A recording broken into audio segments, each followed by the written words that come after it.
Hi అండి, నమస్తే. ఆరోగ్యమస్తు YouTube channel ద్వారా నేను మీ ముందుకు తీసుకొచ్చింది ఫేస్ ప్యాక్. మీ ముఖం చంద్రబింబంలా కావాలనుందా? మీ ముఖంలో గ్లో రావాలనుందా? మీ ముఖంలో ఉన్న పింపుల్స్ అన్నీ తగ్గిపోవాలనుందా? అయితే నేను చెప్పేది మీకోసమే. కావాల్సిన వస్తువులు: బియ్యం పిండి, రైస్ ఫ్లోర్ పౌడర్ వచ్చి 2 చెంచాలు తీసుకోండి. శనగపిండి 1 చెంచా తీసుకోండి. ముల్తాన్ మట్టి 1/2 చెంచా తీసుకోండి. దీని మూడే పదార్థాలు కావాల్సింది. ముల్తాన్ మట్టి 1/2 చెంచా, శనగపిండి 1 చెంచా, బియ్యం పిండి వచ్చి 2 చెంచాలు. మీకు సరిపోవడం లేదనుకోండి, బియ్యం పిండి ఇంకొక స్పూన్ పెంచుకోవచ్చు. ఫేస్కు సరిపోలేదు, ఒకరోజు ప్యాక్ చేసి చూడండి. సరిపోకపోతే ఇంకొక స్పూన్ యాడ్ చేసుకోవచ్చు కావాలంటే. బియ్యం పిండి ఒకటే చాలా గ్లో ఇస్తుంది తెలుసా. దాంట్లో కాంబినేషన్తో మీరు ఏదైనా వాడుకోవచ్చు. మీరు పెరుగులో కానీ, రోజ్ వాటర్లో కానీ, పచ్చిపాలల్లో కానీ, ఈ మూడింటి కాంబినేషన్లు మీకు ఏది లభ్యమవుతే దాంట్లో బాగా దాన్ని ఫేస్ చేసి కొద్దిసేపు అలాగే ఉంచండి. బాగా మెత్తగా నానిన తర్వాత వెంటనే అప్లై చేయకండి. బాగా నాని అన్నీ కలుస్తాయి.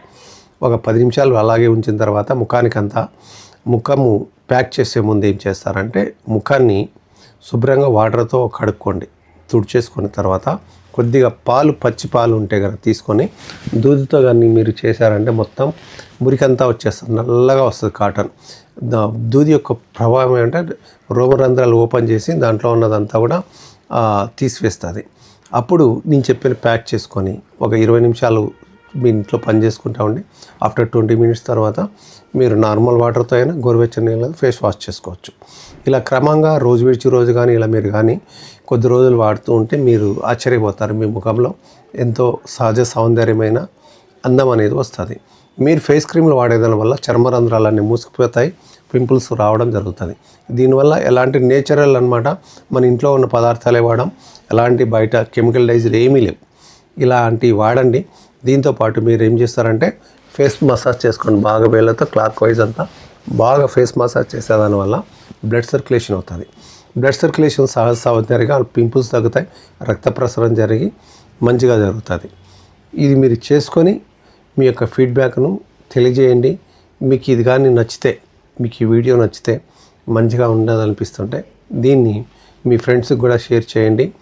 వాళ్ళకు కూడా అందంగా కావాలి కదా. కాబట్టి ఇది మరింత మందికి ఇది చేరవేరాలని కోరుకుంటూ, ఎవరైనా ఛానల్ సబ్స్క్రైబ్ చేసుకోకపోతే దయచేసి సబ్స్క్రైబ్ చేసుకోవాలని రిక్వెస్ట్ చేసుకుంటున్నాను. జై ఆయుర్వేదం, భారతమాతకి జై.